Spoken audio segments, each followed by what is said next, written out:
So I think I know everybody, but I'm Denise Van Buren, and I'm president of the Beacon Historical Society, and I thank you so much for coming. These three ladies are still having a good time at their table. Girls, can we get started? Is that all right? Okay. John will be coming in with his beer, and I encourage all of you to, if you want to go out and refill your glass, if you've come before, you know this is very informal and just meant to be a different way of talking about Beacon history. Not so much, you know, a lecture where you stand and listen to somebody give a long and boring talk, but some interaction. So with that, let me, oh boy. Chris, this is not cooperating tonight. How come?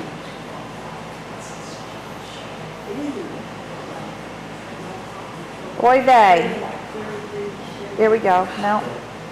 Okay. Okay. I'd always like to credit Bob Murphy at the beginning of all my talks. Bob was our president for 20 years. He wrote our newsletter for 38 years. He was a walking encyclopedia of Beacon history. And our door prize tonight is actually a copy of the book of 38 years of Bob's newsletters. Much of what we know in Beacon, we know because Bob researched it and really devoted his entire life to it. And I will also mention, we sadly lost a longtime member of the Historical Society, our former treasurer and a longtime trustee, Barbara O'Leary, who is Bob's sister. Just yesterday or the day before, Barbara has passed away. So as a society, we express our deep sympathy to them. So tonight is just for fun. There's no competition, there's no prize, there's no arguing and fighting. It's just meant to be a different way to talk about, to learn about Beacon history with friends. You only need the pen and the answer sheet that I gave you if you need one, but it's nothing where you have to like scribble down answers. I've got 50 questions here tonight. We'll do 4 or 5 questions, give the answers, and then move on to the next 4 or 5 questions. And if you want it, we can take a break in between. You can team up if you like. Some nights we've had tables that pick a fun name.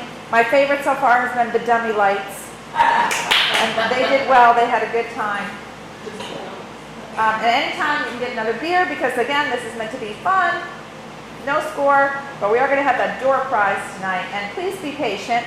Like everybody else at the Beacon Historical Society, I am just a well-intentioned volunteer.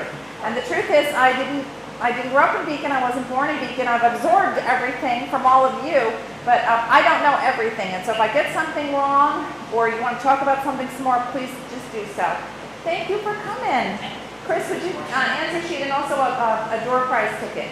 And maybe sit over here, would that be okay? Very good, I'm glad you came, thank you. All right, so with that, who's ready to play some trivia? Denise? Yes. You're kind of blocking the screen. Blocking the screen. I can't pull that back. And do you want to just go over on the other side, or it's up to you? Okay. I don't know that anybody at home really actually is capable of reading the screen, to be honest with you. But if I stand back here, yeah, how's that work for everybody? Fine. All right. Let's hope this works. Cross your fingers. Say your rosaries. Say your prayers. Let's get started. Okay. When did St. Joachim's School first open? We're going to do 4 or 5 questions, remember, and then we're going to go back and review the 4 or 5 answers. So we won't do all 50 questions, but just 4 or 5. So was it 1861? Was it 1881? Was it 1871 or 1891? St. Joachim's was a relatively early Catholic parish in the Archdiocese of New York. Quoting here now, a handsome 3-story building of red brick with blue stone trimmings. It had 10 fireplaces in its principal rooms, all with oak mantels and tile hearts and tile facings. Come on in. The best part is that you already have your beer. It's a beautiful thing. The guest rooms were finished in North Carolina pine. It had a billiard room and a dining room off the main entrance. What am I? Some of you should remember this. 3-story building on Main Street. 10 fireplaces in the principal rooms, all with oak mantels and tile hearts. The guest rooms in North Carolina pine, a billiard room and a dining room, all right on Main Street. Was I A, the Spring Street School? Was I B, the Holland Hotel? C, the Beacon Crest Hotel? Or D, Flannery's Hotel? This fancy place built, constructed with the finest of materials right here in Beacon. Beacon's fire department has had but one legendary horse in its about 150 years of existence. One horse in the history of the Beacon Fire Department. Was it A, Hank, B, Johnny, C, Ed, or D, Ben? Beacon's famous fire horse. Famous for his tricks and all the things that he would do in various parades. He was really a ham for being a horse. He was a ham. Right. And then name one of Beacon's great estates. We had several here. You can write them down on your sheet and we go around. We'll do a round robin. If you came to our great estates exhibit that we had or presentation that I gave, or you grew up with a lot of these great names, even some of our street names stem from the great estates that were once here on the banks of the Hudson River in the shadow of Mount Beacon. So write down a name of a great estate. Everybody gets the concept, right? Easy. Okay, so question number 1. When did St. Joachim's School open? Anybody have a guess? 71 or 81? 1861. 61. Yep, right at the start of the Civil War. Yep. And there's an interesting story, and I'm no expert on this, but many Catholic schools became protections, if you will, for oftentimes Irish children because the draft riots and other things were happening during the American Civil War, and a lot of people were being confiscated into the army, were conscripted into the army. And so there were a lot of draft riots and things, and to protect Catholic school children and to grow their faith, Catholic churches developed the idea of Catholic schools. And so as a result, 1861, it's one of the first. And honestly, it operates until 2001. Question. Yes. Were the draft riots in Beacon? They were all over, and we're in the Archdiocese of New York. Okay. And so there were massive ones in New York City. There were massive ones in Troy and other places. Yes. I know the church opened around that time, but did the school open concurrently with the It church? did, and the Archdiocese at one point actually has a requirement for parishes that they are supposed to first start a school. Then you start a church, then you start another building, and you look at an example of like St. Columbus. What do they build first out in Hopewell Junction? The school, right? And then the church comes much, much later because they saw it as the future of their faith. Times have changed. We lost our school here in Beacon, but anyway, so that's the story of St. Joachim's School. All right, question number 2. What was this place? Was it the Spring Street School, the Holland Hotel, the Beacon Crest Hotel, Flannery's Hotel? Anybody know? Holland? B, it was the Holland Hotel. Anybody remember it in its day being nice? You do. Yeah, it was right on the corner of South Elm, am I right? Kind of where DMV is, Yes, right? right, Yes. yes. And it was really a grand place and when it first opened. And I will also tell you anecdotally that our local chapter of the Daughters of the American Revolution, the DAR, has a very famous member in it. And she is Mrs. Tom Thumb. She was a Warren. She's related to the Warrens out of Cold Spring, and she knew somebody from Madiwan, and so they had invited her to join Melzinga chapter, and she joined. Well, she also was friends with the owner of the Holland Hotel. And it was rumored that the Holland Hotel had a miniature suite set out for her with a small bed and a small sink and small everything to accommodate her short size. She was an incredibly famous person of her era. She and Colonel Tom Thumb were entertained by the Lincolns at the White House. They were celebrities of their day. P.T. Barnum had turned them into a huge attraction. And so it's kind of neat to think that one of the most famous people in America at the time had a little miniature hotel suite right here on our main street at the Holland Hotel. Many of you may remember it kind of fell into hard times, right? And it had an agency in it, some kind of social services agency towards the end. Does that sound right?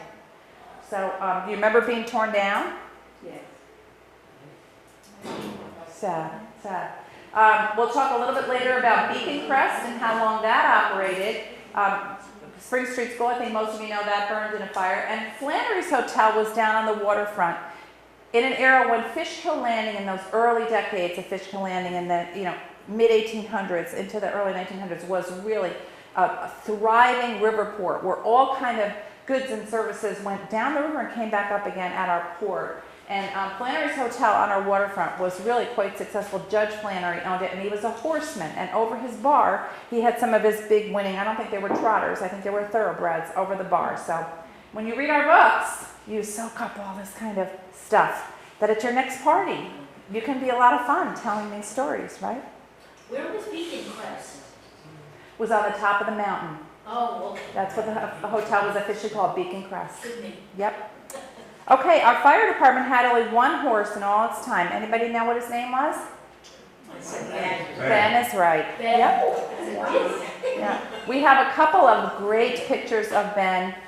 Actually, he was famous in Hudson Valley Fire Department circles because he would march in all the parades and he would do great tricks like stand up on his back two legs and do this. And he was really a crowd favorite. In addition to getting everybody there to the fire so fast. We have wonderful pictures of him being driven down Main Street at a hectic breakneck pace.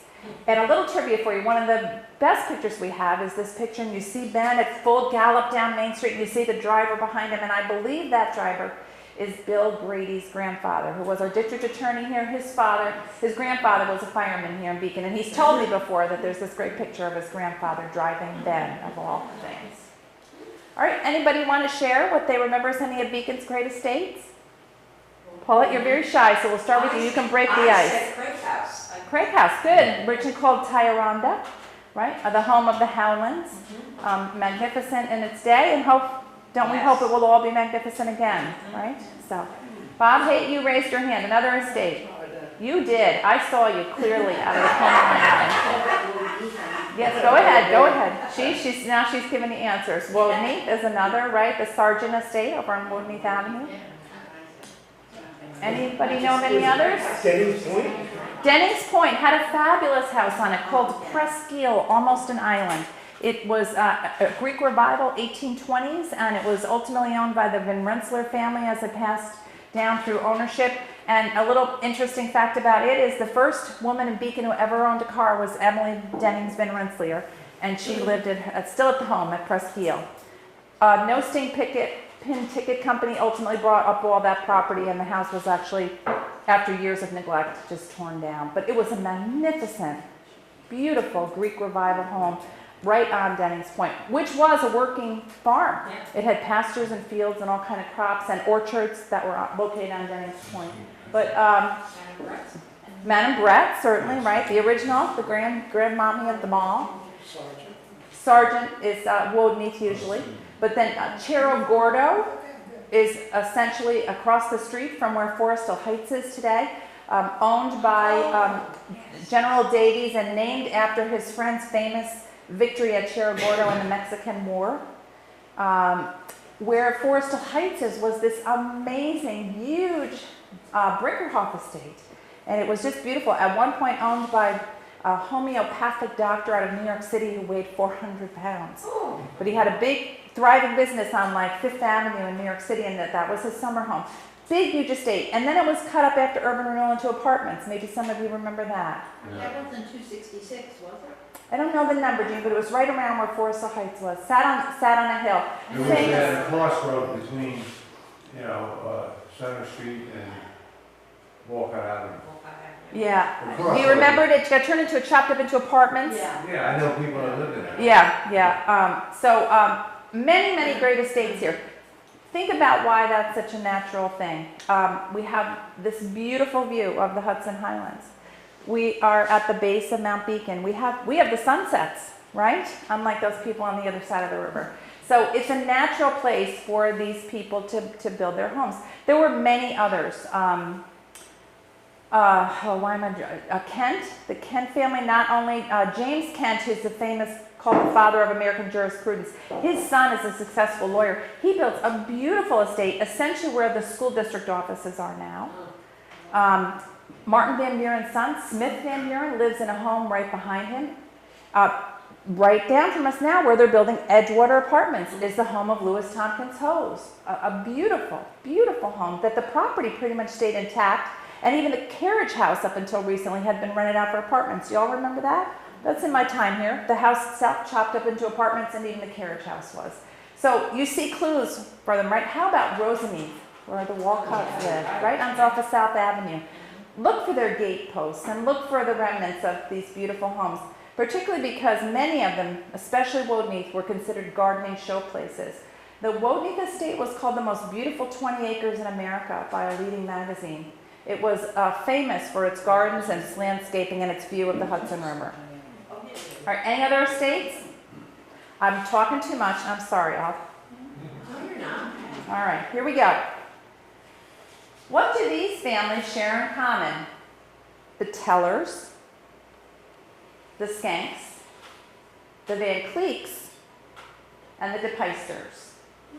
What do they all share in common? These are all names we recognize from our streets here in Beacon, right? Recognize them all? Tellers and Skanks and Van Cleeks and DePeisters. What do they all have in common? Their nationality? We'll get back to that. We're not giving the answers yet, John. You're such Okay. a... You're, No, I thought you were. okay, all right. Well, I usually do 3 or 4. Let you think on it in case you want to go back to it. Okay, which of these 3 things does not belong? Which of these 3 people? Cunningham, Bolton, Frost, or Cummings? Somebody does not belong in that group. Cunningham, Bolton, Frost, or Cummings?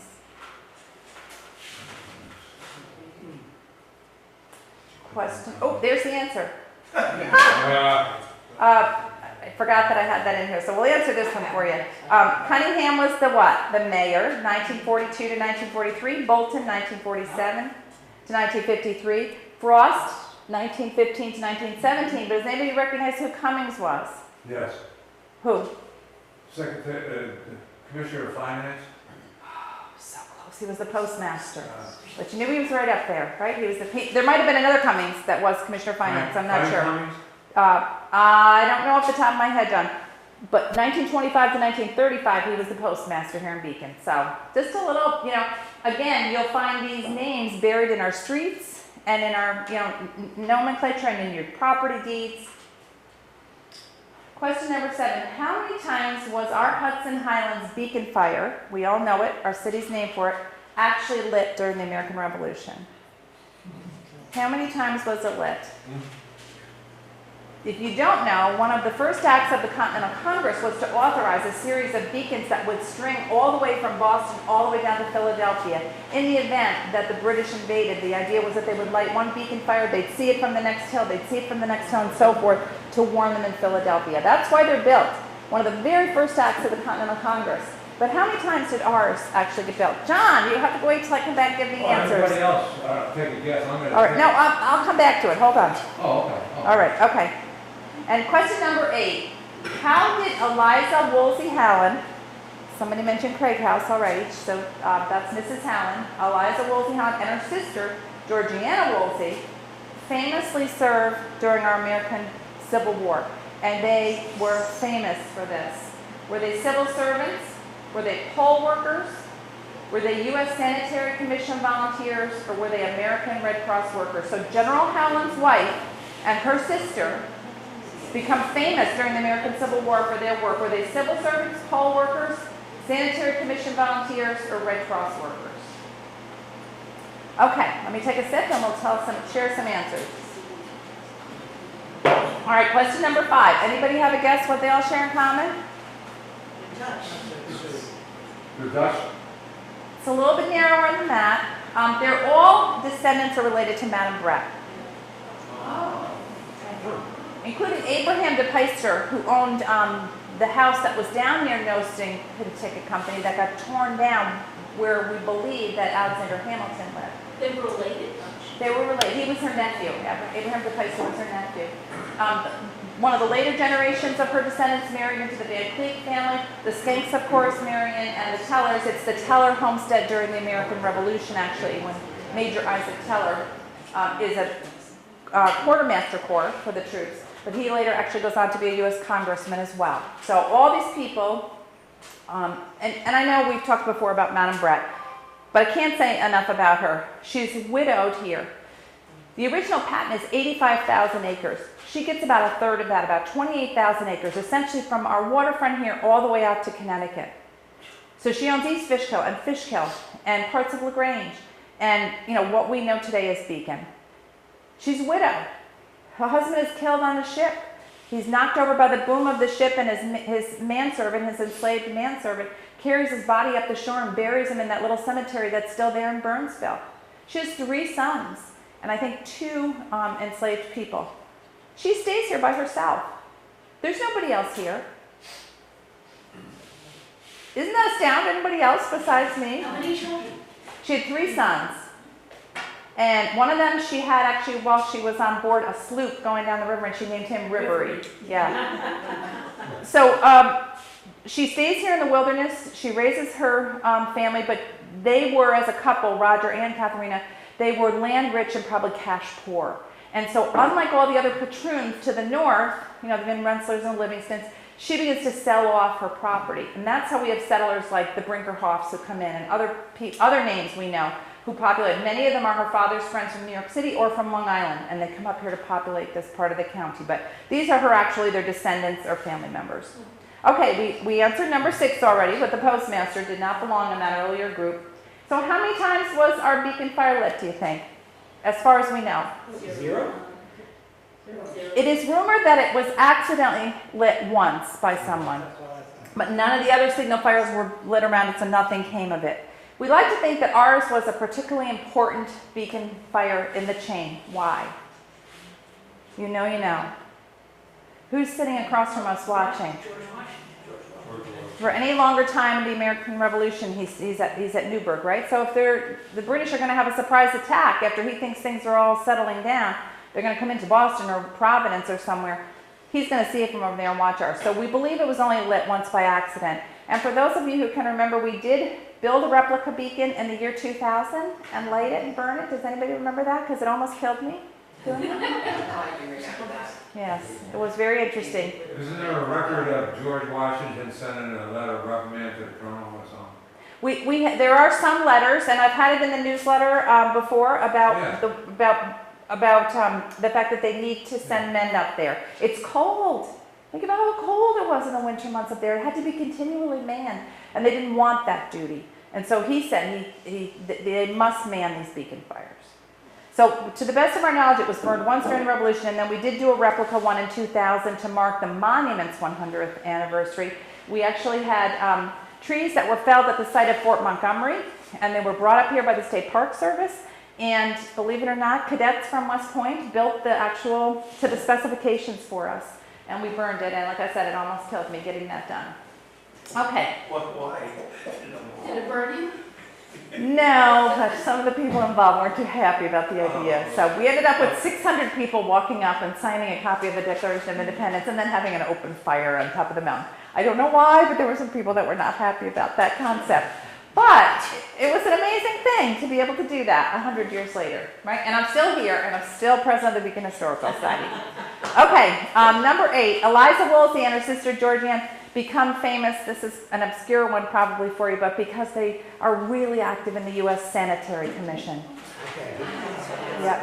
Everybody, recognizes Clara Barton and the work of the Red Cross, but the U.S. Sanitary Commission during the American Civil War, particularly for the Union side, is going to go in and make sure that camp conditions and hospital conditions and all the food that our men are consuming is safe. And they write books about it. They actually travel and actually end up on a troop ship with some of the men and have to feed them spoonfuls of food because they're so weak. And they write this book that's called Letters from a Family Home.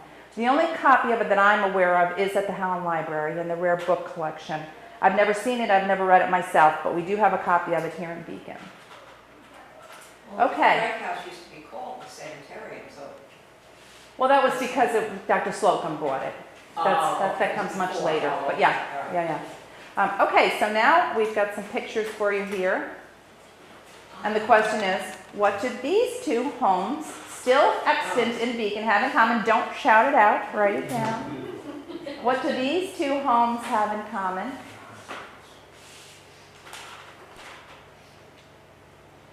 Okay. Oh, I already told you this story. How did Roger Brett die, leaving his wife, Katharina? Right, I already told you that. Drown in the river, letter B. So we'll go back very quickly to number 9. Anybody have a guess what these have in common? Hospitals. Excellent. A plus. Someone's been listening all these years. God bless you. Okay, so this is on today's Russell Avenue. It used to be Washington Avenue. When the two villages merged, there was a little confusion over Washington Avenue, and so the name of it got changed to Russell Avenue. For those of you who remember a woman named Nancy Siebert, who was one of our trustees, this is Nancy's house, and her daughter Peg still lives in it. She raised all her children there. Yes. What number is that? I think 56, but don't hold me to it. It's right in the middle, John. It's across the street from where Gordon Ticehurst lived. He lived across the street from them. So Nancy's daughter, Peg, one daughter, is left in the house. And then this house is in Fishkill Landing, and it's still here. And I understand that it's a lovely inside. Years ago, it used to be painted yellow with a red roof. I'm not sure if it still is now, but this was the Fishkill Landing Hospital. And they both, obviously, over time are inadequate for the needs of the growing city and for changing medical needs. And so they build the next hospital on what street? Verplank. Yes, Verplank. How many of you were born in Verplank Hospital? Highland Hospital, at the Verplank end. Sorry. I mean not just to differentiate it from the one that was up on the hill. So you were born on Verplank Avenue in the Highland Hospital. Now, my ex-husband was born there in 1951, and my mother-in-law told me once that the mothers who had just delivered the babies had to fold the laundry. Yeah. So I think it was a small operation based on that one anecdote. But do you have anybody have any recollections of it? Yes. It's where the condos are now, off of Fishkill Avenue, for those who are trying to place it. 3 or 4, and I swallowed my little baby ring. And I was in the hospital on Verplank. I had to stay until I passed it. Okay. And I remember I was in a ward. I can still see it. They were just beds lined up. Wow. As you enter, you can smell the ether. Oh, really? And how you don't have that today in the hospital, but you Oh, walk in yeah. the hospital, you Yes. know what it smells? Oh, yes. Wow. The ether, Yep. yes, it's very powerful. Wow. Interesting. Yeah.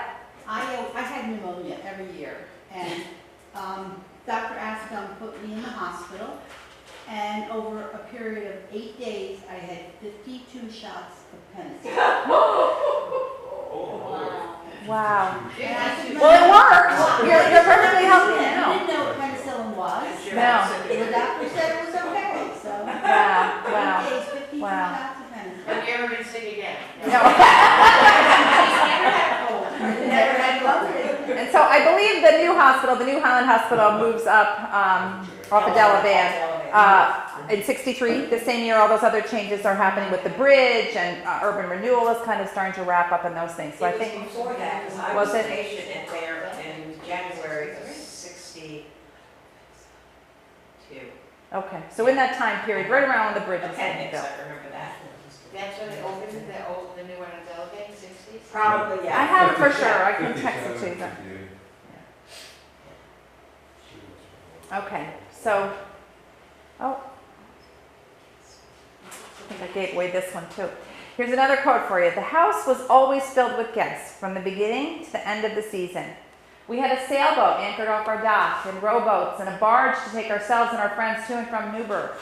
Our stable was always filled with horses, and large riding and driving parties would scour the country or ascend the Beacon, meaning Mount Beacon. Where was this house? Filled with guests from seasons. They had a sailboat anchored on the dock, and rowboats take them across. So I gave it away when we were talking before about on Dennings Point. Here it is. That's Presqu'île. You see, I did these questions about 2 weeks ago, and you can see the state of my mind. But this is the house that was there on Dennings Point.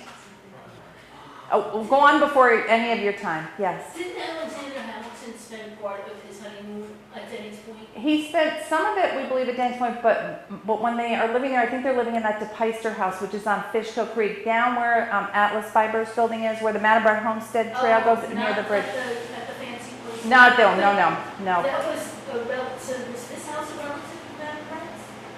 This was not. This was That Denning. was. Yes. Okay. Denning owned this property, and as I said, it was a working farm. We have quite a few beautiful photographs of it with them bringing in the hay here on Dennings Point. But no, this was the Dennings, and then someone marries into the Van Rensselaers, and the last woman to live there is Emily Denning Van Rensselaer. And she's with the Temperance Union. She starts a temperance hall on Main Street in Beacon. And did brick making start while she was there, or did they go? I believe it did. And then, you know, we all know brick making in Beacon on Dennings Point and all of in our yards, right? The clay from that starts to actually run out, because not all clay is created equal, and not all of it was meant for brick making, and so that's when they actually move up to Brockway. So some of your Denning Point bricks actually were made of Brockway. Brockway, some of them say Brockway, some of them say Dennings Point. I think it's something to do with corporate names, but they ran out of clay there.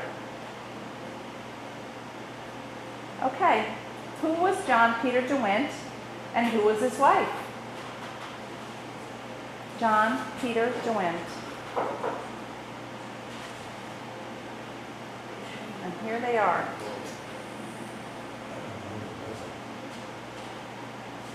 John Peter DeWint, and cryptically enough, Mrs. John Peter DeWint. So John Peter DeWint was a trader who mostly made money down in the sugar trade, down in what I think we call the West Indies at the time. He made all kind of money. He comes up to what we know today as Beacon. It was then Fishkill Landing. And he buys up essentially, this is my rough approximation, probably everything we know from essentially a little bit north of the bridge, certainly all the way down to where we know it to be brickyards, and about halfway into town. DePaster owns all that waterfront land initially when he comes here in the 1700s.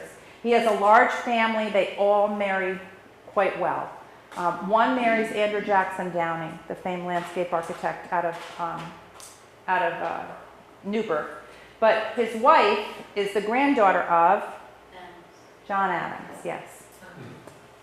So she is the one that comes back in the 1820s or 30s. When Lafayette comes back 50 years after the American Revolution and he comes to visit us here, he comes to visit their daughter, who's still living in their big house. So they had a massive house, and it was essentially, if you were standing at the train station, and you're on the platform at the train station, and you look up this way, not quite to where Tompkins Riverview was, but up in that general area. I think it had 7 chimneys. It was long, and it was Dutch in style, and it burned in a terrible fire in the 1860s. We think, only one image of it. But he was a tastemaker here in the Hudson Valley. Anybody who came, if an important person came, a politician came, it's the DeWint house that they went to visit. I mean, after all, this was the former president's granddaughter, and the DeWints were well-to-do. Their daughters married famous people, artists, and luminaries of the time period. So they really were quite special. We, of course, got DeWint Street. But so few people really appreciate all that they owned here and all that they did. Now, their daughter, Caroline, who's named after her mother, marries Andrew Jackson Downing. And in the great sinking of a ship, one of the paddle boats that was racing with another paddle boat at Spoyton, Doyville, her husband jumps in the fire, in the water in the Hudson River down there to save her mother, who had jumped in. And she's being pulled down with the current because she's got the big long dresses on, and he's trying to save her, and they both die. So it's famous that Andrew Jackson Downing dies this way. But Caroline remarries a judge from Newburgh named Manel, and maybe you know Manel Place, and they build a beautiful estate that they call Eustacia, which is still there at the end of Manel, right? And is that Lafayette Street, right? I think named Lafayette after Lafayette had visited here. But Eustacia is the island where he made all his money in the sugar trade. That's where the name Eustacia comes from. So, all right, I got to step it up. I'm sorry, I'm talking too much. Okay, name one product that was made in Beacon. I know you all know many, many, many of them. Jean, quick. Rubber boats. John, something made in Beacon. Airman's jackets. Airman's jackets. Anne Marie, something made in Beacon. Come on, you can do it. Oh, yeah, hats. Hats. Cardboard boxes for the disco. Excellent, okay. Cardboard boxes. That's right. Maxine, you got anything? Come on, you know something made in Joe Marie. What? Blankets. Excellent. Joe Marie. Lawnmower? What'd you say? Lawnmower? Lawnmowers. The first lawnmowers in America made here in Beacon. Tape, tuck tape. Tuck tape. No stained paper clips? Yep, no stain. I call them no stain Three and more ticket company. hot dogs. So, all right, so lots of things. Turbos. We just closed our exhibit on Right. Made in Beacon, and it was really successful. I hope you had a chance to see it. Okay, and here's an interesting one. How long did the Beacon Crest Hotel at the top of the mountain operate? Anybody have a guess? 30 years? 50 years. 1902 to 1929. Well, the incline opens in 1902, but the hotel doesn't open right away.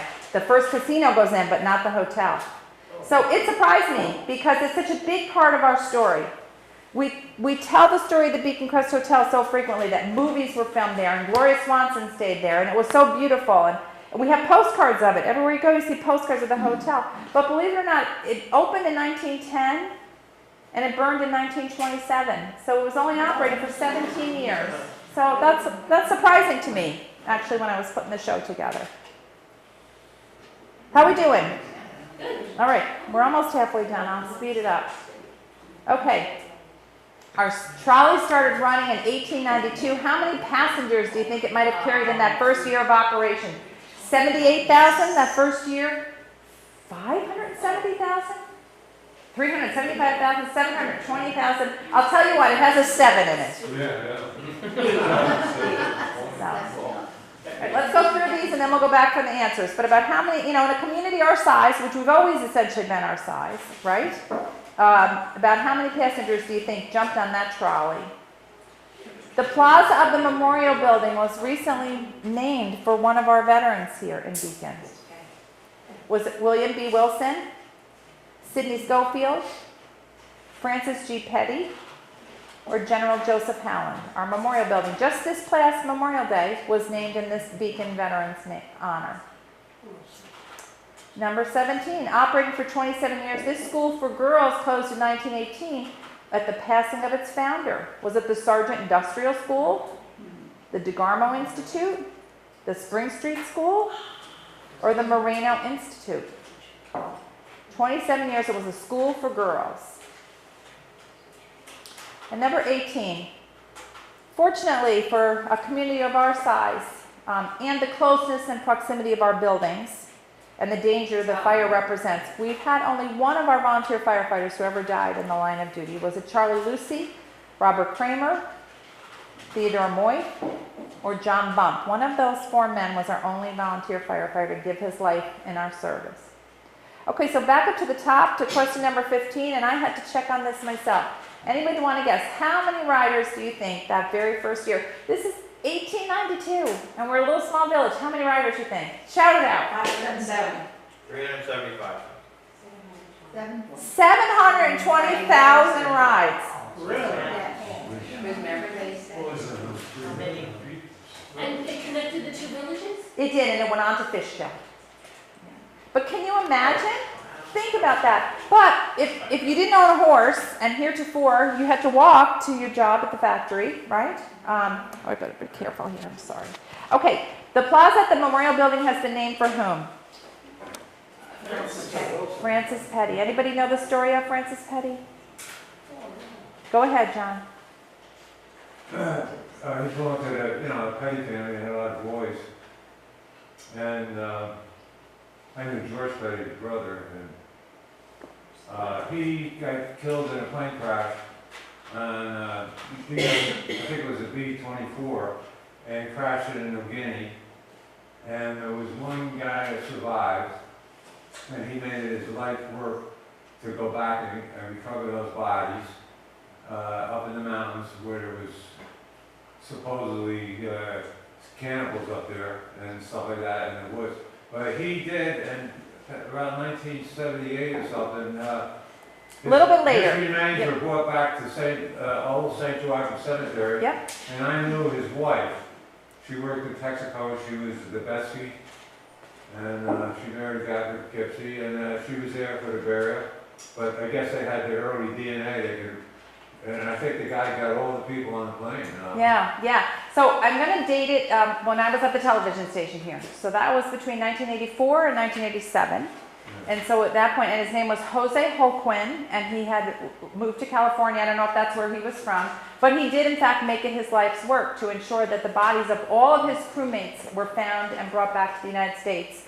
And they brought it back, and over at Hagnell Funeral Home, there was regular calling hours, and hundreds of people from Beacon who had known him as a young man came.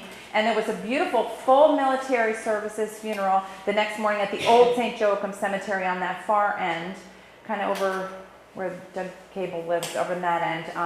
And it was beautiful, and it has stayed with me all these years how moving it was. He was an active member of Lewis Tompkins Hose. They have a memorial to him, at least they did on the original firehouse. Whether or not they do now, I'm not sure. But that is now named in honor of Francis G. Petty. And I include that question because the veterans actually have some cards. Who was Francis G. Petty? Because they want you to know who he was and that he gave his life for our country, and they want you to share his story. Okay, question 17. It operated for 27 years. It was a school for girls. It doesn't close until its founder passes away. She doesn't want it to continue after she's gone. So Paulette knows the answer. What is it? I'm saying Sergeant. Sergeant Industrial School. Taught girls, of a different time, right? So especially young immigrant girls, it was teaching them how to be maids and housekeepers and cooks and sewing and all sorts of domestic arts. And hundreds of girls. It started out actually on Russell Avenue, and it then moved into Skank in one of the two Rothery brothers' homes on Skank. And it was very successful. It was a going concern for decades, and hundreds of girls graduated from it and hopefully had a better life. It was part of the progressive movement where mostly college-educated women were trying to help other women to get ahead in life, and so she's, caught up in that. It was private? School? Private? Yes, yep, it was a private school. Yep, it wasn't a public school, and I don't think they paid tuition. I think she paid for everything. She ran it. But she gave them, in her mind, a start on a better life. Is the building still there? No. The gymnasium for it is the Hebrew Alliance. Right by the lumber room. Right. But the building itself is gone. Okay. What ages were they? They were young. I want to say from the pictures that they probably were like maybe 6th grade to 9th or 10th grade, something like that. They were young girls. They weren't like college age or anything, or high school graduates. And I do believe most of them were immigrants. And who was the only Beacon firefighter killed in line of duty? Bobby Kramer. What a sad story, right? Went into a burning building on Main Street because he heard that the children were still inside. They'd already made it out safely, and he died. He was a pharmacist, and his daughter, Mary Wassey, still lives here in Beacon. So sad story and an important part of our history to know. Okay. I'm going to show you a picture. Who was he, and what is his connection to Beacon? Yeah.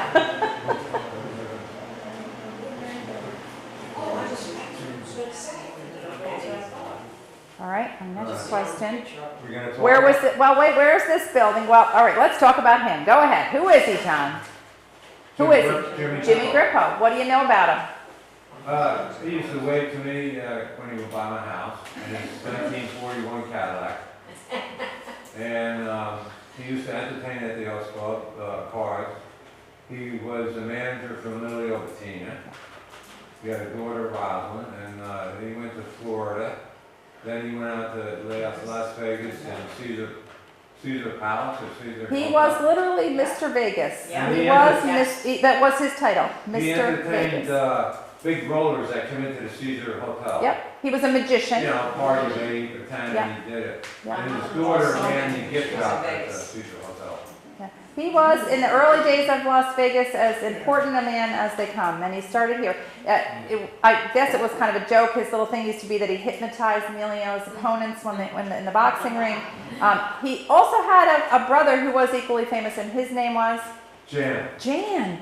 John is racking up the points tonight. You see, you can't make it competitive because he kills it every game. So Jan Grippo, and he was I'm in the surprised that everybody does that. The Bowery Boys, you know, He- that he yes, it produced the Bowery Boys. Yeah, and yeah, they were very famous, both of them from Beacon. And that guy that's in the show, Louis, that owns the sweet shop, he's spitting image of Pete Trakalis, old man Trakalis with the long apron on and the way he talked, broken English, and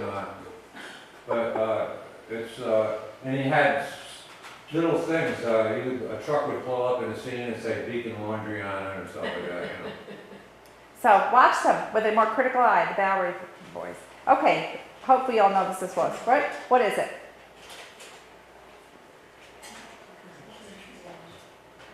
Paulette.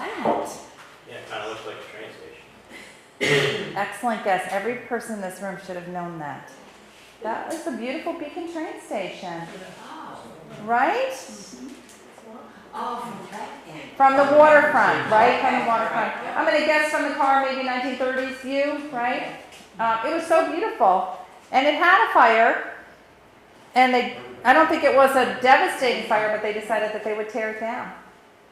But how lovely. Wouldn't it be nice if we had that on our waterfront now, right? It was my understanding if the city of Beacon agreed to maintain the restrooms, they would not have torn it down. No. It's a big loss for us, so, yeah. Is it physically in the The same one in exact Gulfport, spot that's the restaurant. as today? Yes, because the tracks are in the same place. So you see the tracks here, right? Yeah. But it's a whole entirely different setup, you know? So, It was beautiful. it was beautiful. It very much is inside, I've been told, was like the one in Poughkeepsie. If you've ever been in there with the big wooden seats and so. And when you went in, there was a taxi concession on one side. And there was a shoe shine guy. Okay. My father used to take me down and got a shoe shine. Okay. Yeah. All right, we're gonna be here all night. I'm talking too much. Okay. Sorry, when did it burn down? It didn't burn down. It When burned, did it burn? but it didn't have too much damage to it, but they decided they'd take it down. In the 70s, right? What'd you say? Early 70s, I'm gonna say? What's that? The train station came down early 70s, I think. You have pictures of it at scoop clubs, like pumpkin festivals and stuff like that. It's in the background, so it has to be from the late 70s, early 80s. Yeah, 70s sometime, I think. Yeah, I can get a date for you. I don't know everything off the top of my head anymore. Okay, so give me the name of a Beacon Street and why it's named that. Go ahead, John, what do you got? Catherine Street, Why is it named Catherine? her granddaughter, Madam Brett. Madam Brett. Oh, Okay, anybody else have another street or know why it's named, what it's named? Digger Phelps Road. Perfect, Digger All Phelps right. Court, excellent. Good, used to be Cottage Place. That's Yes. right. Yep. Amelia Bettina Street. Amelia Albertina, right? The street in front of the Madam Brett homestead is Van Nydek, and that is actually where the Van Cleeks were from in the Netherlands. Nydek. Van is over from. So that's where that name comes from. So Teller from, right? Many of our former mayors, you know, have their names on the streets. And of course, we've got Rombout, and Verplank was an early settler here, Gullian Verplank family. So every time you see a street sign, think about, right, why is it called that? Yeah, what's Walcott, actually? Charles Walcott, initially started the New York Rubber Company. He lived at the big estate, Rosemead. They're a famous local family. They came over from Connecticut. His grandfather had been the governor of Connecticut during the American Revolution. They were well-to-do. He started New York Rubber with some business partners. There's the Walcott Street in Bath, England. It's a Oh, nice street. might be related, I'm not sure. Okay. An 1879 newspaper article estimated how many saloons, bars, or taverns were in the Twin Villages, as they were called. You should know that one of the names suggested for Beacon when it merged, pretty seriously, was Saloon City. Duchess City was right up here. But so how many do you think there were? 50, 125, 90, or 160?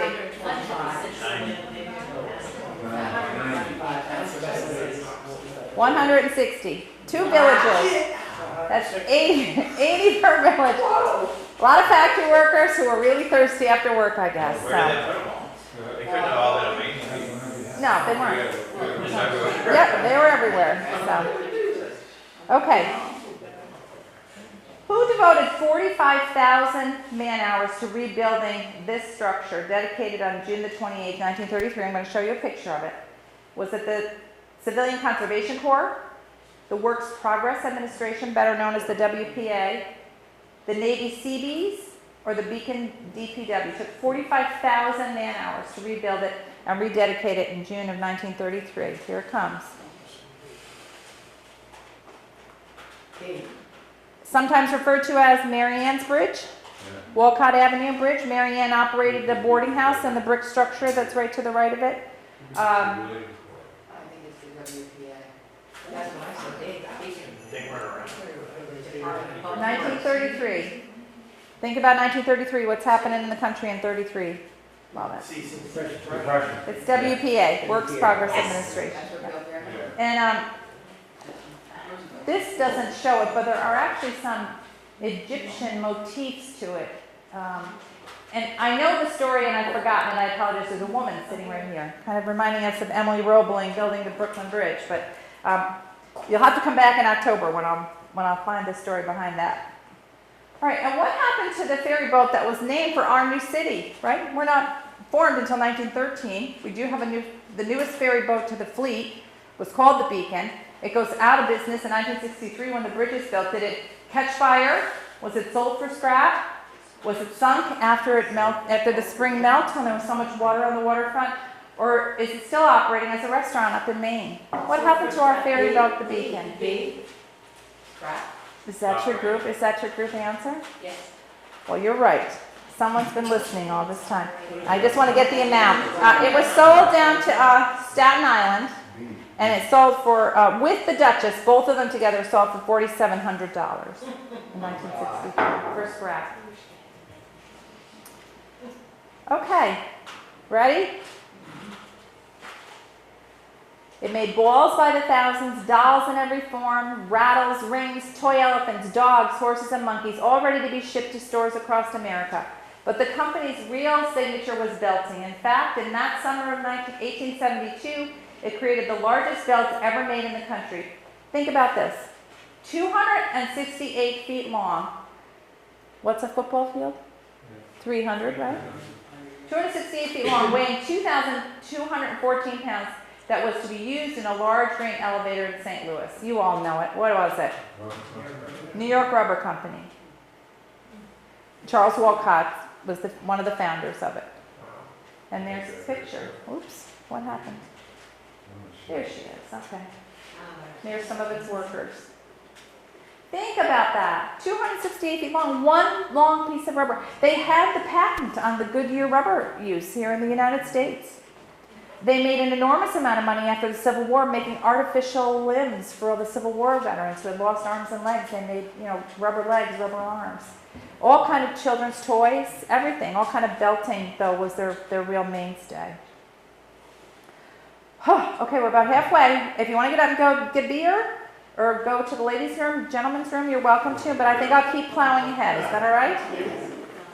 All right.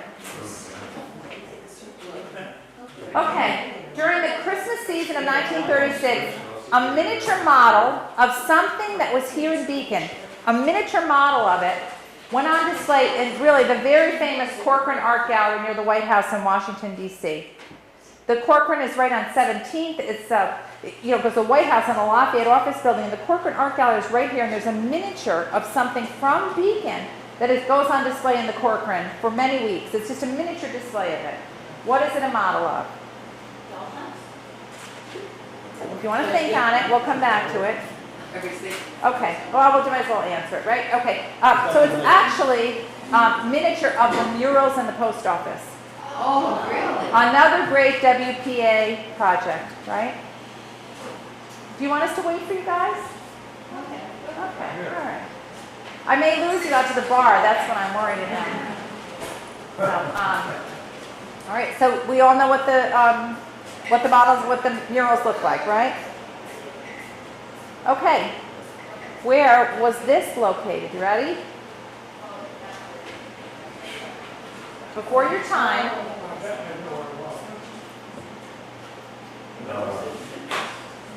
John?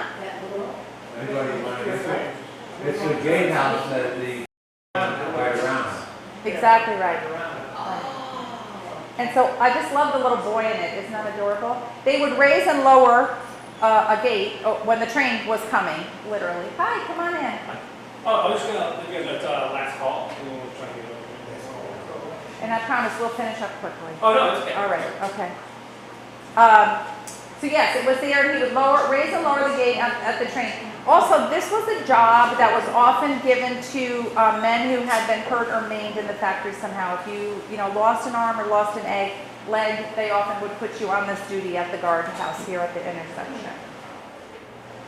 Okay, who's ready for a little who am I? I was born in today's Beacon. I drove ambulances at Dunkirk, and later I joined the Navy, participating in the invasion at Normandy. I left the service as a lieutenant commander serving on PT-107, the USS Columbia, and as an assistant naval attaché at the U.S. Embassy in London. Who am I? Who am I? I drove ambulances at Dunkirk. I was there at Normandy. I was a lieutenant commander on a PT. Forrest was not Forrest, that was. Yeah, PT. Sure. I'll let you think on that. We'll go to another question. We'll come back and give the answers. Okay, who am I? I was born in today's Beacon. I'm an amateur boxer who worked as a reporter for the Mattawan Journal. Though I was voted most likely to succeed, I never actually graduated from Princeton University where I went, though the college has a campus named in my honor. We're going to come back and give the answers in just a second. So I was born in Beacon. I was an amateur boxer. In fact, some people said that's why my nose looked the way it did all my life. I worked as a reporter for the Mattawan Journal. He actually was involved in the story of Harry K. Thaw's escape from Mattawan at the time it happened. He was a reporter for it. I was voted most likely to succeed at Beacon High, but I never actually made it, not Beacon High, but Mattawan High School, Spring Street School. I never actually graduated from Princeton University, but they still have a campus named in my honor. And the final one, I was born in today's Beacon. My service legacy as a brigadier general has only lately come to light, though I once commanded the largest U.S. Army installation during World War I. I'm known as a great reformer within the military, and I'm buried in Arlington National Cemetery. Who am I? I'm so glad I finally stumped some people. Okay, number 28. I was born in Beacon and I was at Normandy. Who is it? George Montgomery? No? Very good. Robert Montgomery, the movie actor.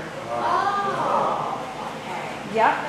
Isn't that amazing that he's one of the few people that did that? He lives this exemplary life. He has a TV show and other things after his movie career, and he actually helps Dwight Eisenhower to prepare for the television age in terms of presidential politics. I think he even has an office in the West Wing of the White House in the Eisenhower administration. He was really a unique character, and he was born here in Beacon. His father was the president at the time of New York Rubber Company that we talked about, and the business fell into some trouble, and the father jumped off the Brooklyn Bridge and killed himself. And young Robert actually went, to Hollywood to support his family. And if you've not watched any of his movies, they're available now streaming all the time, and they're really great. He's really a great actor. I'm going to maybe do another movie night in the spring doing They Were Expendable, which he's in, and was his best performance, and I think he might have directed. Okay, anybody know number 29? I was a boxer, I was a reporter. There's a campus name for me. John, Mr. Know-It-All, yes. You know it. Forrestal. Forrestal. Can you believe it? From those innocent beginnings, he was a boxer. Think of his nose. It was all flattened out, right? That was because he was an amateur boxer. He started out as a reporter. He never makes it out of Princeton. He goes on, oh, don't tell me what law firm he's not with the law, with the trading firm. Dillon Wallace and Company. He's fabulously wealthy. Fabulously wealthy. His home in New York City, which is now the Embassy of Portugal or somewhere, is astounding. Like probably would cost $80 million today. He's fabulously wealthy. And he gives that up because FDR asked him to come and be in the War Department, right? And ultimately the Secretary of Defense. And then finally, you may not know this fellow, but if you're a member of the Beacon Historical Society, we just actually had in our newsletter about him. His name was Major Henry Alexander Green, common spelling Greene. And he goes out, he's a West Point grad, though he had worked as the assistant librarian at the Howland Library. He gets a commission out of West Point, and he ends up being in charge of, I believe it's Fort Lewis, way out in Seattle during World War I, when we're just starting to ramp up our manpower. Seattle has this tremendous red light district, and all of the military people who are joining up are going there. And he has morale problems, he has discipline problems, he has sanitation problems, he has health problems because of this behavior, and he ends up putting in place like a quarantine or blackout on them and doesn't let them go in. And he's really in the Army considered a real reformer as to how troops can behave when they're off post in various locations. He's buried in Arlington National Cemetery. He was born here in Mattawan. His parents, some are buried in his family in St. Luke's and some are buried in Fairview Cemetery. And there he is. He looks like a West Pointer, doesn't he? What's his name? Green, Green, Henry Alexander Green. Is that Green Street? Green Street in Beacon, or in Mattawa? I'm not sure what that's named after. Does it have an E on it? Oh, he's got an E. Okay, and where was I? Who was I? Well, where was I? Ready? Blurt it out. Next square. Very square. Beaver Street. Looking down the river. All gone thanks to urban renewal, right? Is that ferry going down? Maine? Tell us what we're looking at. Is that Maine? And No, ferry? that's Beacon Street, Beacon and Ferry Street Street goes to the left. To the left. Ferry goes to the left. So imagine all those great buildings. They'd also be going for $1 million And today. there was 5 streets there? There were 5 streets. There was a 5-point intersection. And why was it ever called Penn Square? Because the Fishkill National Bank was there. The big, huge, impressive bank building. But it was never a It's square. gone, it's gone. It was never a square. Oh, it's long gone, yes. Next to Bank Square Coffee Shop was in there, yeah. So, Yep, okay. yep. Anybody know where this was? Where was I? No, not the Memorial Building. Much earlier than the Memorial Building. I'm going to say 100 years earlier than the Memorial Building. That's not here anymore. No, all these things are gone. Where was I? Past tense, yes. Where was I? Any guesses? John, have I even stumped you on this? Come on, give it your best shot.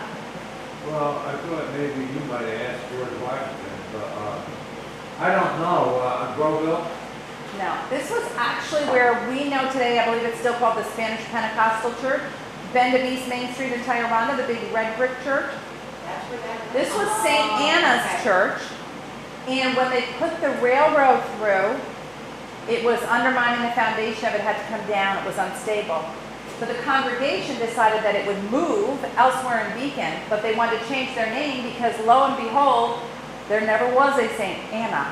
Only St. Anne's, and they realized that they had a name of a saint that didn't exist, and so they changed their name as a parish to St. Luke's. Where was that? Where was that? By the train? Right where the Spanish Pentecostal Church is now, was built on the site, but farther to the, what we call that, to the west, right, going towards Main Street. So that was St. Anna's Church. And how about this beauty? Where was I? Where was I? The only thing that's left of it now is right here. That's gone. Anybody know where it was? In Main Street, the big store, up that way, like the economizer. No, but keep going. It was all the way up at Hiddenbrook. This was where Noah Slee and his wife Mary Slee lived. And then when he went through a big divorce from her because he married Margaret Sanger. Excellent. Margaret Sanger did not want to live here. And so they ended up trading with an order of nuns up above Mook's Farm there, up there, that big religious order. Right, they switched properties, and this was the estate. So the Slee estate is who built it. The nuns that came in built this chapel to the left of it, which is still standing. Those of you who came to our movie night had an opportunity to see that. That's now a private home up in Hiddenbrook. So a really amazing property. We're just found in the newspaper this week that the chapel was built in 1924 by Jimmy Lynch. The contract was lent to him, so it was 100 years old. But a great property. And in the stone wall that runs along the property border, there is a profile cutout in stone of Mary Slee, the first wife, who he divorced from Margaret Sanger. So I'm thinking maybe that's why Margaret didn't want to stay, but I might be jumping to conclusions. So. And did it burn or something? It did. It burned. I understand that it was with the nuns for a long time, and then maybe almost kind of like a hostel of some sort a little bit. There were young people living there, whatever, and it burned. I'm sorry. I should have mentioned that. Okay. You all know it, so blurt it out. Go ahead. Pierce. Pierce. Now, Bob Murphy would refer to him as Unky Pierce. Is there any truth to that? William Pierce, right? Was the longtime principal of Beacon High. John, can you attest that? What, the nickname? Question, yeah. Who served as principal at Beacon High from 1920 to 1960, an astounding 40 years? Yeah, Willie Pierce, Yeah. He was a lawyer, for Scoville. Oh, was he? Scoville, Haynes. Okay. Yeah. I think his, and in Fishkill Royal Cemetery, the bridge is named in his honor. I don't know whether his family did that or he did it or what. Okay, name an actress who starred in a movie filmed on Mount Beacon. Silent movies. Got it? Blurt it out. Go ahead. What do you got? You got it. Come on, say it. Mary Pickford. Mary Pickford. There were 2 or 3 movies filmed up there. W.D. Griffith filmed up there. Okay, in the 1880s and 1890s, what was mined around Willow Street, what we know today as Orchard Place? John? Foundry sand. Sand mining was done there. It was a special sand for foundries. Very fine, you know. Interesting, They right? mold this thing, you know. Yeah. Who designed the Howland Cultural Center? I'm giving up my historical Saudi presidency because I failed if you don't know the answer to this. Come on, you can do it. No. Downing is an landscape architect. Richard Morris Hunt. You knew it. She knew it. No, I have to say, we went to Gray Tower a couple weeks ago with the Brooklyn Garden Club, and they were going on and on and on about their building. And they said, who designed it? And I said, well, I'm from Beacon, who designed the Howland Cultural Center. And they said, who was the person who had Gray Tower? Give her a bench. He was a conservationist. Have you ever been to Gray Tower? I've heard of it, but I did not. Where is Yeah. that? In Pennsylvania, isn't it? And they just right over the border. Yeah. And it's like, 50 minutes from here. And she's going, and she said, the curator said, it was so funny because every once in a while they go back in the books and there's Howland, then their guests. Oh. So she's going to come to Beacon and check on Okay, cool. So the Howlands, of course, are very influential. Their brother-in-law is Richard Morris Hunt, who is, without a doubt, the most famous, successful architect of the day. If you've been to Newport or you've heard about it, the Breakers, for example, is one of his structures. He is selected to design the base of the Statue of Liberty. He's the preeminent architect of America at the time. He designed not only the Howland Cultural Center, but also the Presbyterian Church, not the one we know today, but if you know where St. Joachim's is and the Presbyterian Church is here, there was another one designed by Richard Morris Hunt that burned, that we lost to fire as well. And then the other one is a replacement. Okay, I know I'm talking too long. Oh, what else did he design? I answered my own question. Jesus, sorry. Okay. In the late 19th century, where did the Mattawan Manufacturing Company build a dam to create a reservoir that would provide water power for factories during droughts? So Mattawan Manufacturing, our oldest factory complex, 1 East Main Street, 3 East Main Street, over in there, right? We've got to have continuous flow for all their operations, whether it's a dry spell or whether it's, heavy spring rains. You've got to be able to control the flow in the Fishkill Creek. So where did that company build a dam to control it? What did they make when they built the dam, John? What are you asking me all this? Because I know you know the answer. Okay, the answer Is is that down below the rubber shop at Sucker Falls? no. This is up at the headwaters because they want to control the flow coming down the creek before it hits the factory. So it's actually Whaley Lake. Where? So if you know people who had places at Whaley Lake, it's because the factory workers would go up there. The factory company owned it. And so actually there was a time that those businesses were still responsible for the dam that's still there. And I'm not sure if that's true anymore or Is not. that the Lincoln bike trail goes on? I'm not a bike person, I'm sorry. You'll have to ask some fixed person that question, sorry. Okay, name your two next door neighbors of your first home here in Beacon. Joe Marie, you go first. Name your next door neighbors, come on. I actually live in the town of Fishkill. All right, well, let's drop the hook. All right, how about Bob Hay? Go ahead. Who are your next door neighbors? Benji and, Oh, didn't you?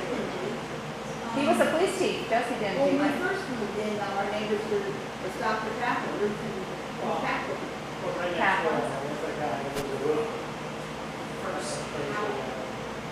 Oh, John Howard? Okay. And Maxine, on Vale, who are your neighbors? Mr. Wood, a teacher, social Oh, studies yes. teacher. Oh, okay. Anybody else who was on the other side? Ted Newell, and then remember her. Okay. All right. John Hopper, who was here over on Barrett? Who were your neighbors over there? Suing family. Oh, okay. And the home. Okay, very good. Are you a Beacon person? It doesn't I'm matter how long from you've been here. Peekskill, but when we bought our house, we bought it from the Van Steenberg family. Okay. And the Van Steenberg sold the house because they built themselves a new house in Beacon. Oh, okay. So in 1957, they would have moved to Beacon. Very good. So the Van Steenbergs. Okay, good. Anybody else? John Marie's thought of someone. Well, you know, I was in town of Fishkill. My neighbor was Julie McCullough. Oh! Beautiful, Yes. that's my aunt, yes. Yeah. Sure. I only have one neighbor on one side, it's just in this. The Simmons. Oh, okay. Very good. So the interesting thing for me, go ahead. We bought Pat Nichols' house, she was the hardware store. Oh, sure. Okay. So Oh, we cool. said goodbye to Pat and then we. Okay. The interesting thing when you're somebody like me who comes outside as an adult into Beacon is that so many Beacon families have stayed put. And that's rare today, right? All my friends from college, all my siblings, their families are flung across the United States, right? Beacon has a real sense of community. When I lived in Deerfield Place, there were 3 generations of Blanchfields there. The people come and stay here because they, love this community. And I think that speaks volumes. And also, let's face it, you do intermarry a lot.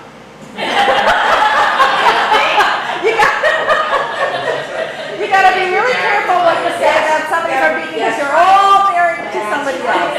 I learned that lesson. Okay. All right, we're coming down the home stretch, folks. Okay. All right, we all know Beacon was founded in 1913, but when was Fishkill Landing incorporated? 1850, 1873, 1864, or 1890? When was Fishkill Landing incorporated? This is one of my cheat sheets I have to go back to. Anybody want to blurt it out? 1864. 1864. And honestly, even then they start talking about merging, but it just takes them a really long time to get there. Anybody want to guess on when Mattawan was formally incorporated? 1886, 20 years later, 22 years later, which interests me. Mattawan is about twice the size in terms of inhabitants, and yet comes along about 20 years later, so I can't explain that. Railroad. I guess, but you all know Hudson Avenue. right where we are, right? Hudson Avenue. Now, slingshot is a euphemism for what I believe the locals would say another bad word, right? Okay. But why it was called that, I don't know. My husband grew up there. Why is it called Sling Alley? Anybody know? I was a mountaineer, I don't know. All right, well, these burning questions will go unanswered tonight. Okay, what operated year-round for about 6 years in 1893 on 25 acres of land off of Washington Avenue? Really popular, so popular that the trolley, now a lot earlier than Miss P, roughly about 100 years, so popular that the trolley builds a separate line to bring people to it. What was it? In 1893 on 25 acres of land. Anybody have a guess? John? Scoville Amusement Park. Did you see my questions ahead of time? You're a walking encyclopedia of information, sir. Yes, Groveville had an amusement park, and it was very popular. Yep. Right. And also out there used to be, was it Chase's Grove, right? Where they would have clam bakes and things like that. So that was, you know, the country really, if you were in Mattawan, you worked in the factories, right? So they actually ran a new trolley line out there. Okay.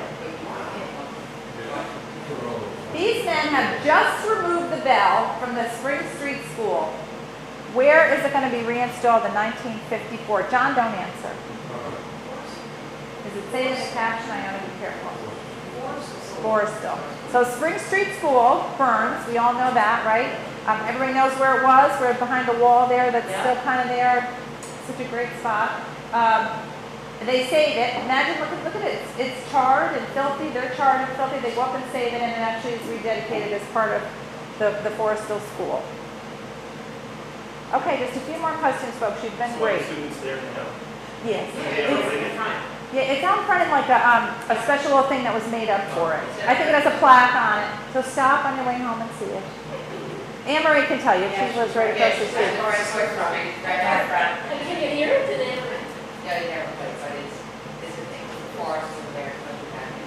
All right, it was formed all the way back in 1903. It became what we still believe to be the longest continuously operating marching band in the United States. Anybody want to guess what it was? Chandler, right? Chandler's Drum and Bugle Corps. 100 years. Where was VBAC's first home? We're going to be honoring them in November, so these are the kind of trivia you need to know. Paulette? Beacon Street, Ferry Street, I remember it was a little bitty spot there. The picture that you showed us going down, it was all. Did VBAC have an office there? Okay.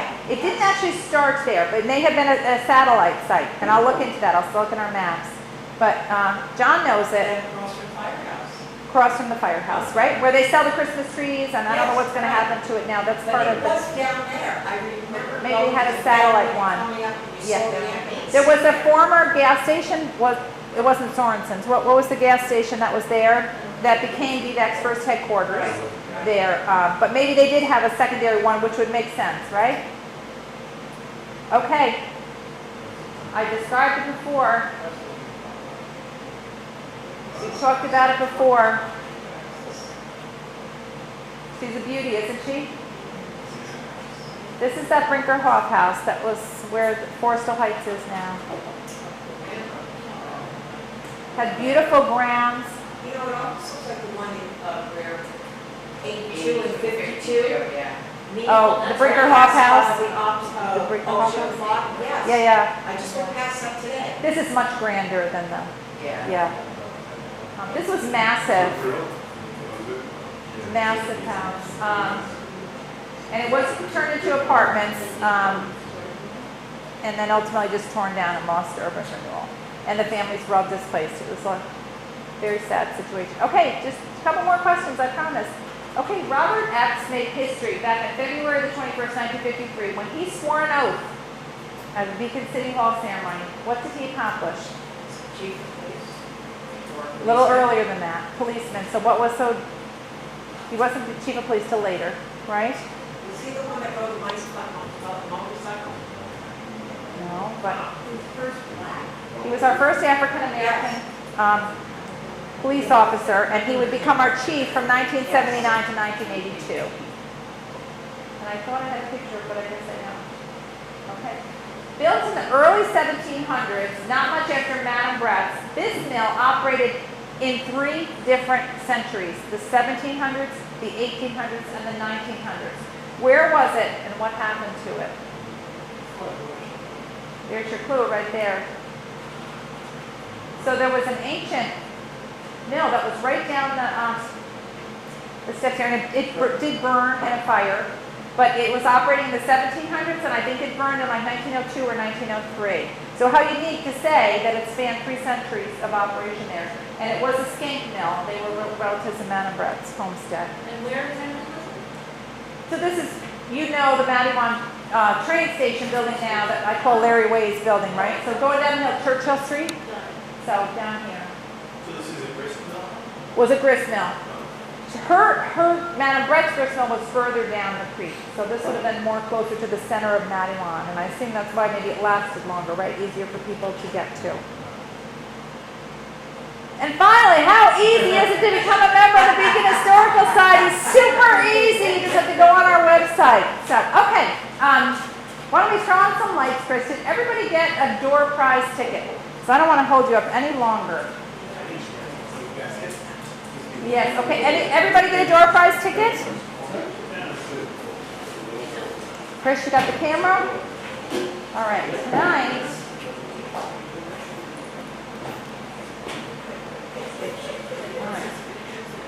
Now, before I give away our door prize ticket, I did just want to give you a little commercial message. It is super easy to join, and best of all, it's super fun, isn't it? How many of you went on our boat trip on the ferry last week? Wasn't that fun? Yes. We had great weather. There's about 70 of us who took the ferry over. We had dinner at Billy Joe's and took the ferry back. So I just want to tell you about some of the things that we have coming up. Our next exhibit is going to be called Bridges of Beacon, and we hope it will open by the end of September. Our September meeting is going to be history of sloops and history of the Beacon Sloop Club. October 22nd, Growing Up in Beacon, we're going to have a panel discussion. Any of you who went last year know it was a lot of fun.